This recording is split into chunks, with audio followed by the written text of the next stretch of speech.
One day, time just suddenly stops for a short moment for you. At first, you try to mess around, but after the 246th times it happened, you start to realize that your power is not stopping time, but being able to move in time frozen by another person in the world.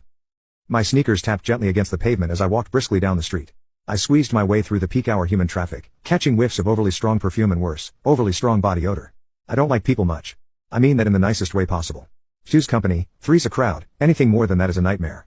Trying to ignore the occasional sweaty body that rubbed too close against mine as I wormed through the crowd, I wish that everyone would just stop moving. And then, all of a sudden, they did. The sounds of shoes pattering against the pavement and car horns blaring as frustrated drivers crawled through standstill traffic disappeared into thin air, as if they'd never been there. A perfect, fragile silence descended upon the world. Every single person, object and animal was frozen. The fat man in a shirt clearly too small for him had stopped, his pudgy legs stretched out mid-stride. A teenage girl with highlights in her hair swept aside her fringe with one hand, the other raised in midair in an attempt to adjust her earphones. A flock of pigeons hung artificially in the air, like some sort of elaborate piece of abstract art dangling from the ceiling of a museum. Yet even as the world froze around me, I continued moving. In that heartbeat when everything else was locked in time, my left foot landed solidly on the ground, and unconsciously, my right foot had moved forwards, about to take another step. Then I stopped. Nothing compelled me to, not like something seemed to compel everything and everyone else to stop, no. I just stood there, in shock and awe. Had my wish caused this to happen? What was going on? And yet, even as my thoughts became a jumbled mess, I couldn't help but smile. Moving around was so much easier with everyone stopped in place. As it turns out, no, I wasn't the one who caused it to happen. Time abruptly resumed a short while later, as if nothing at all had transpired. By then, I was out of the crowd, tucked away in the corner of a quiet cafe. I only noticed when the barista started to move again, the sound of beans being crushed in a grinder giving me the shock of my life. The freezes happened over and over again, at random intervals.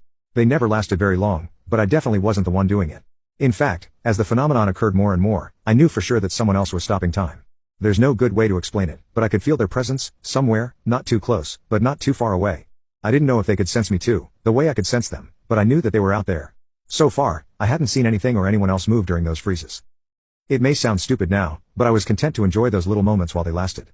It usually wasn't inconvenient, and it led to some really cool opportunities to prank my friends, or to escape from throngs of people in a busy mall.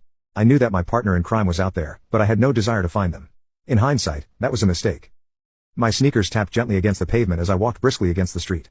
It was a day much like the one when I had first experienced the peculiar sensation of being the only sentient person in a world of frozen time.